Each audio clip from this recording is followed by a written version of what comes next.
What's going on, everybody? This is Island Hopper TV, and today we're going to present to you the top 50 places on planet Earth for you to add to your bucket list. Just a reminder, there will be timestamps below so you can click around from destination to destination.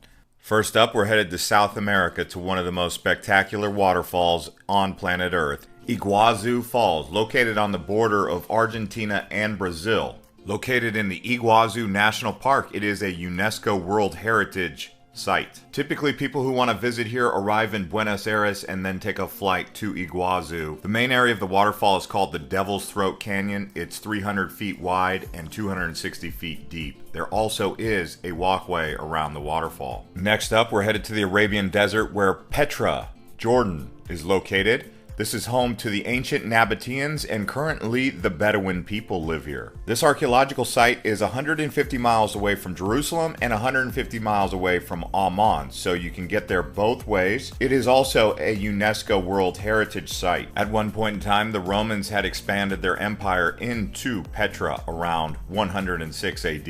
It takes a full day to explore this site, and you can explore at night and in the daytime as well.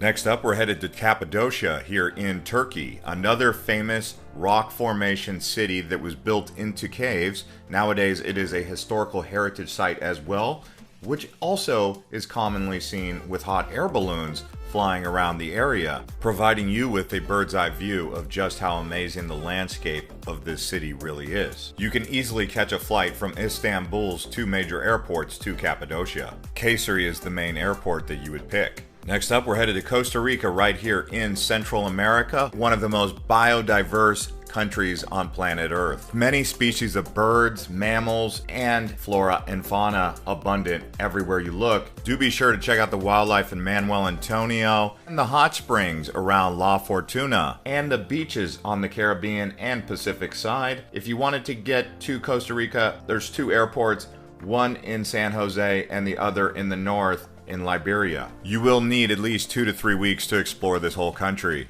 Next up, we're headed to Eastern Africa to Tanzania. This is home to Mount Kilimanjaro, also home to many incredible wildlife safaris that you can do, along with trekking up to the summit of Mount Kilimanjaro. And there is Kilimanjaro in the background. Also, don't forget to head over to the coast to Zanzibar and check out this turquoise water. And when you arrive, you can say Jambo, which is hello in Swahili, and Hakuna Matata, which means no worries. Now we are headed to Southeast Asia to Cambodia. This here is Angkor Wat, located in Siam Reap. Located deep in the rainforest in the former Khmer Empire under the reign of King Suryavarman. This was one of the largest religious sites in planet Earth when it was developed. Over 400 acres, the main temple complex is surrounded by a moat. Originally constructed as a Hindu temple for the god Vishnu around the 12th century. And now we're headed back to South America off the coast of Ecuador to the Galapagos Islands, one of the most amazing volcanic archipelagos on planet Earth. There is over 18 main islands with 3 smaller islands, and it was made famous by Charles Darwin, who is said to have developed his theory of evolution right here in the Galapagos Islands. There are many unique species of plants and animals like the giant tortoise, marine iguana, the blue-footed boobies, penguins, and much more. Next up, we're headed back to Southeast Asia to the gem of Indonesia, Bali. Known for its many temples, volcanic mountains like Agung, rice terraces, beautiful beaches, friendly people, and incredibly rich culture with many different beaches. Some of the popular towns to stay are going to be Kuta, Legion, Seminyak, Uluwatu. And the airport that you'll arrive in is located in the capital of the island called Denpasar. While here, prepare to eat lots of seafood, mee goreng, and nasi goreng, which basically translates to fried rice. Next up, we're headed to the west coast of Italy to the Cinque Terre, which basically translates to the 5 towns. Those 5 towns are Vernazza, Cornelia, Manarola, Rio Maggiore, and Monterosa al Mare. While here, do indulge in some of the local seafood, along with the local cuisine, including pesto and wine. As you will see, there are many grapes growing on the sides of the hills. You can walk around the villages and see the amazing colorful houses and views that they offer here, as well as do some hiking and swimming. Now we're headed to the Indian Ocean. Right in the middle is the small island nation of the Maldives, which consists of over 1,000 coral islands and 26 atolls. The capital is Mali, which is considered one of the most densely populated capitals on Earth. While here you'll experience stunning beaches and crystal clear waters full of marine life. Best time to visit is dry season, December to March. Next up, we're headed over to Tahiti, which is in French Polynesia. More specifically, you want to check out Bora Bora. This volcanic island is surrounded by a coral reef, and it is absolutely stunning. Tahiti is home to many popular tourist destinations like Moorea, with these floating beach bungalows over the water. Tahiti is divided into two parts, Tahiti Nui and Tahiti Iti. You will arrive here in Papeete at the airport of Fa'a'a. Here we are in Peru. Again, in South America, this nation is home to some of the most amazing sights on Earth. The Atacama Desert, the Andes Mountains and the Amazon, Lake Titicaca, the capital of Lima, and Machu Picchu. Be sure to also explore Cusco. Now we're headed to Southeast Asia, to the Philippines, a place that is considered one of the premier travel destinations of the 21st century with over 7,000 islands and 109 million people living here. You originate in Manila and then you head out to one of those amazing tropical islands. Some of the favorites here are Palawan and El Nido, Boracay, Bohol, as well as Surigao del Sur. Now we are headed to the wonderful Taj Mahal located in Agra. This here mausoleum was built by the Mughal Emperor Shah Jahan in the year 1632 and completed in 1653 for his beloved wife, Mumtaz Mahal. The dome of the Taj Mahal is 73 meters high and the exterior is made of white marble. It glimmers in the sun and there is a reflection pool that overlooks a beautiful garden. Next up, we're headed to the highest mountain peak in the world, Mount Everest, located in the Himalaya Mountains. Now this borders between Nepal and Tibet, also northern India. The elevation of Mount Everest is 29,000 feet. The first summit of this mountain was completed on 1953 by Sir Edmund Hillary of New Zealand and Tenzing Norgay, a Sherpa from Nepal. Heading back down to South America, we are coming to you from Rio de Janeiro here in the southeastern part of Brazil. Famous for its carnival celebrations, beautiful beaches like Copacabana, Ipanema, Leblon, just to name a few, as well as Christ the Redeemer statue, going to the top of Corcovado Mountain and Sugarloaf Mountain. They do speak Portuguese here, so bom dia, which means good morning.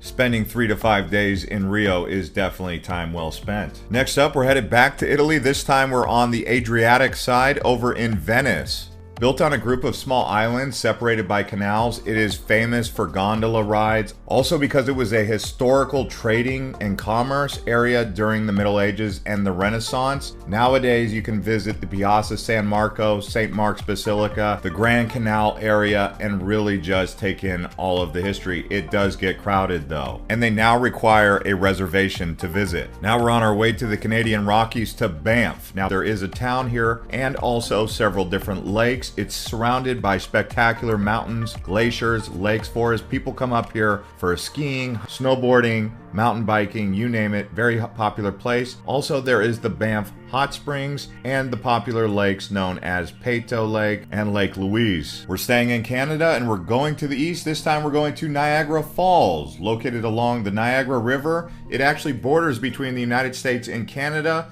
and consists of 3 separate waterfalls: Bridal Veil Falls, American Falls, and Horseshoe Falls.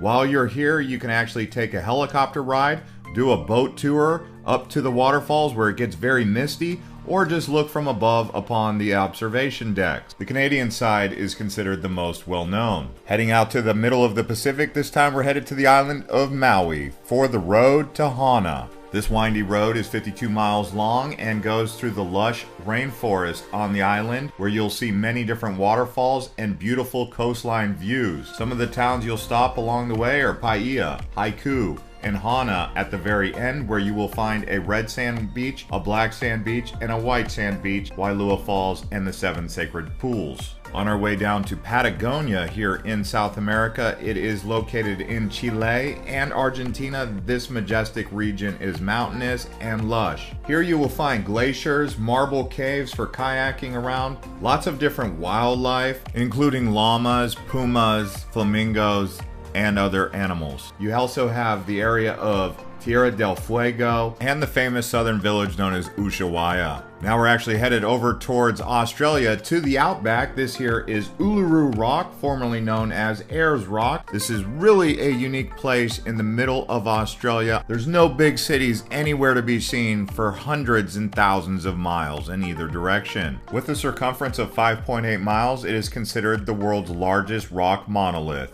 Heading back to Europe, this time we're headed to the Swiss Alps, a popular ski resort destination with towns including Zermatt, which is considered the base camp for the Matterhorn mountain. One of the best ways to see the Swiss Alps is by train. You can get the Golden Pass, and you can check out the towns and villages in between where there's Interlaken, Lauterbrunnen, Grindelwald, and so many special places. But again, most people like to go here for the skiing in the Swiss Alps. But the good news is you can visit the Swiss Alps during the winter, the spring, the fall, and the summer and enjoy it. On our way back down to Africa, this time we're in Egypt exploring the ancient Egypt where the Sphinx and the pyramids of Giza are along the Nile River. Here you can find the Great Pyramid and the tombs that are located near Cairo. If you head south toward Aswan, you end up in places like Luxor, Abu Simbel, Valley of the Kings. Also, while here, you can actually take a Nile River cruise and explore all of the ancient sites from the luxury of a tour boat. I recommend at least 7 days to explore all of ancient Egypt. Now we're actually headed way up north. This time we're headed to Iceland, a volcanic island with tons of water and streams and rivers running all throughout here, where you will find many different waterfalls and actually active lava flow. Known as the land of fire and ice, you can also do geothermal pools like this one at the Blue Lagoon, and other geysers are here. You will see a very beautiful green side of Iceland as well. The majestic horses and other wildlife, along with herds of sheep, as well as the midnight sun. And if you stick around long enough, you might find the Northern Lights. Now, the Northern Lights are a thing that you'll want to see, but not exclusive to Iceland. You can find them in Norway, Alaska, and other parts of Scandinavia. So if you're looking for Aurora Borealis, you can check out the Northern Hemisphere for this. Most commonly seen during the winter months, but it's not always a guarantee that you will see them when seeking Aurora Borealis because she is elusive. That is why you should consider yourself lucky if you are ever so fortunate to actually see them in person. Headed back down under, this time we're at the Great Barrier Reef off of Queensland, Australia. It's over 900 islands, making it the largest coral reef system in the world, extending 1,430 miles. There's said to be around 1,500 species of fish and 411 different species of hard coral here. People like to go and explore this natural marine biodiversity without leaving any footprint. Now we're headed to the Great Wall of China. Construction began over 2,000 years ago to protect the Chinese people from the northern invaders like the Mongols. It extends 13,000 miles, built primarily of brick and tamped earth with stone.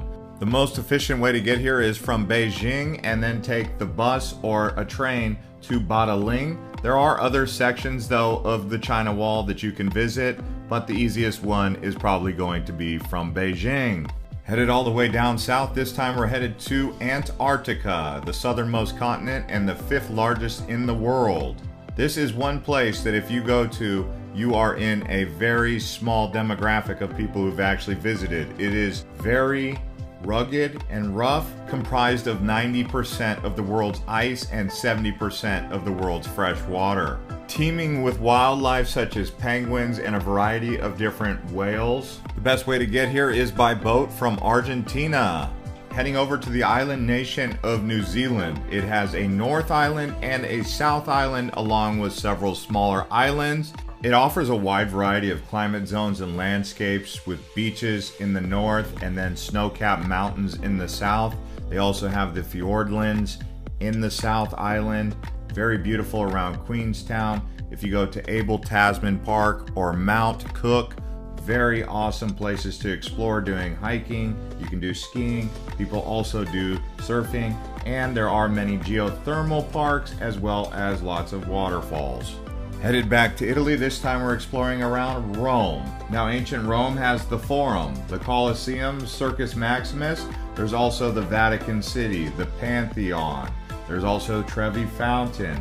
There's so much history in Rome. After all, this is the head of the Holy Roman Empire. Because of its history, it is a must-do bucket list destination. You should expect to be here for at least 3 days. Now we're headed to a hidden gem. This is known as the Dalmatian Coast, right along Croatia. It extends for 400 miles. There is an ancient history dating back to the medieval times that you'll want to explore in places like Dubrovnik or Hvar, for those of you who like the Game of Thrones. But there's also this beautiful water and bays and islands that you can explore all across this region of Croatia. By the way, guys, I want to remind you that if you check the links below, we do have specific travel guides for some of these destinations, so don't forget to check the description below. Now we're headed to Colombia, to Guatape Pinol. Now this large rock is very interesting because you can actually walk up the sides of the cliff and then get a view of the lake and the surrounding area around Guatape. It's a very Edenic type environment. The best way to get to Guatape is a tour bus that goes from Medellin all the way over here. It does take around an hour and a half to get here, but like I said, it is worth it. Now we're headed to White Sands, New Mexico. Here you will see this silica type white sand that you can walk across or even sandboard, glide along this beautiful soft sand right out here in the middle of the desert. Now we're actually headed back out to Hawaii Volcano National Park. This is home to the active volcano known as Kilauea. There's 2 volcanoes in the region. There's Mauna Loa, which is considered the largest active volcano, and then Kilauea, considered the most active volcano in the world. And it's not always running with lava, but when it is raging. So if you get a chance to check out this lava flow, do so. There are many hikes that you can do while on this area of the Big Island, so do some research before exploring. Next up, we're headed to another volcano caldera. This one's called Santorini, the honeymooner's paradise, right here in the Cyclades Islands of Greece. Some of the places to explore are going to be Ia, Fera, and Akrotiri.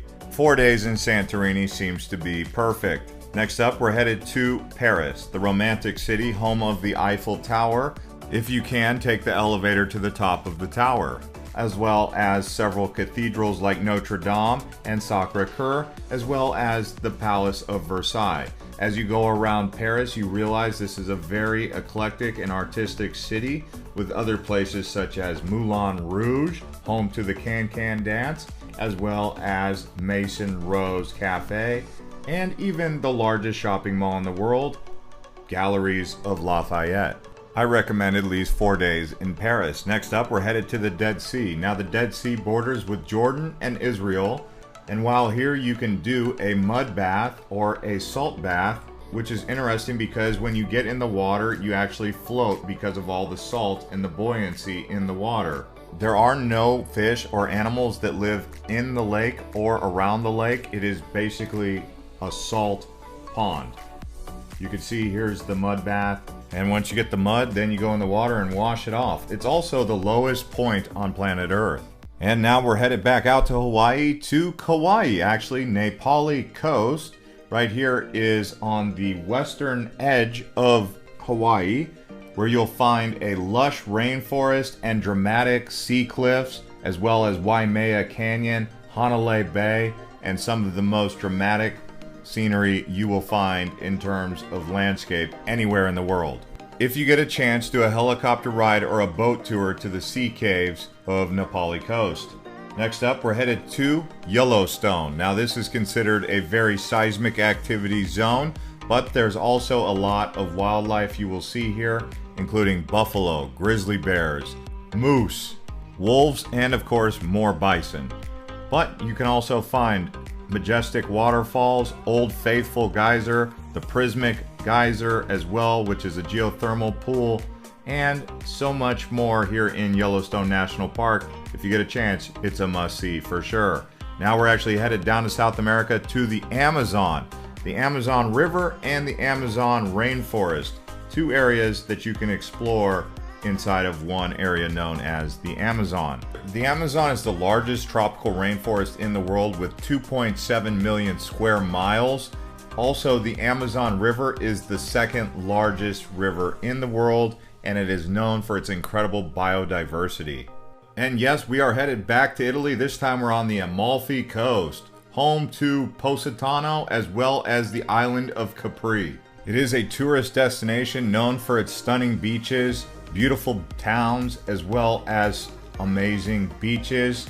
The architecture of the towns actually dates back to the 9th century, so it's a very old area to explore right along the Mediterranean Sea here. If you get a chance, try and do the drive either on a moped or a very small car because the roads are windy and skinny. Now we're headed to the Yucatan Peninsula in Mexico, known as the Riviera Maya. This area is in the Mexican state of Quintana Roo. In order to arrive here, you would most likely arrive in Cancun or Cozumel by airplane, and then you will explore Playa del Carmen and my favorite place, Tulum, as well as several of the Mayan ruins like Chichen Itza and the archaeological site of Tulum right there on the beach. I recommend 7 days in Riviera Maya. Now we're headed to Arizona. This time we're in the Grand Canyon, the largest canyon in the world, carved out by the Colorado River. At the bottom of the Grand Canyon, you will find a majestic area known as Havasupai Falls, and it is along Havasu Creek. You can hike to the bottom and up in one day, they say, or some people actually do rim to rim. That's south rim to north rim. This time we're headed to Maya Bay, located in the Phi Phi Islands in the Andaman Sea of Thailand. Now this area here is considered by many to be the most beautiful beach in the world, and it is currently undergoing repair, so you can't really swim here as much as we would like to. You can either arrive here by tour boat from Krabi or Phuket, or you can actually stay in the Phi Phi Islands at Tonsai Beach, so you can actually get here much quicker. Next up, we're headed to Guatemala, to a lake surrounded by volcanoes known as Lake Atitlan. This freshwater lake is surrounded by 3 dormant volcanoes and many different Mayan villages. The region truly is a paradise and popular with people who like to do retreats for yoga or just kicking back and relaxing. You will find a strong presence of Mayan culture that you should explore and appreciate while here. It also has lush green vegetation on the hillsides. You can do some hiking and kayaking while here, although the waves in the later part of the afternoon get very rough. And now for those of you who enjoy deep sea diving or just getting in the water and seeing incredible underwater places, Red Sea right here that intersects with Saudi Arabia, Egypt, Jordan, and Israel. So you can do some incredible diving here. As you can see, it is an underwater Disneyland. My favorite place on the Red Sea is Sharm el-Sheikh, but you can also stay at Hurghada. Both are in Egypt. But you could easily spend a week or 2 here exploring all the dive sites. And another place that you must go is the whole country of Thailand. Thailand is so diverse. In the north, you have Chiang Mai and Chiang Rai with the Golden Triangle and many Buddhist temples. If you go towards the middle, you have one of the most popular cities in the world with tourists, Bangkok. Then as you go south, you have Phuket, you have the Phi Phi Islands, you also have Krabi, and there's so much to see along the Malaysian peninsula as well. Along with the many temples, there's also floating markets and great nightlife, but I really enjoy the culture and the people. Now we're headed to one of the premier cities in the world. This one is Dubai, and the reason we put this on the list is because it's a very futuristic city. They have the Museum of the Future, home to the world's tallest building, Burj Khalifa. They also have some impressive projects where they're building islands, largest Ferris wheel in the world. Lots going on in Dubai, and I would say it is worth at least checking out. Although you could easily stay several weeks in Dubai, I'm going to recommend 72 to 96 hours if it's your very first time, just to get a feel for the city. Try to avoid the summer months, June, July, and August, because it's extremely hot. Now we're headed to the Big Apple out here in New York, and definitely one of the premier cities in all of the world, just like Dubai. If you've not been to the Big Apple, I would highly recommend getting over there at least once, checking out Manhattan, Times Square, all of those areas that you know so well. And yes, New York City is a true gem. For NYC, I would recommend around 3 to 4 days just exploring if it's your very first time. Alright guys, that's going to conclude this list of 50 best travel destinations around the world. We could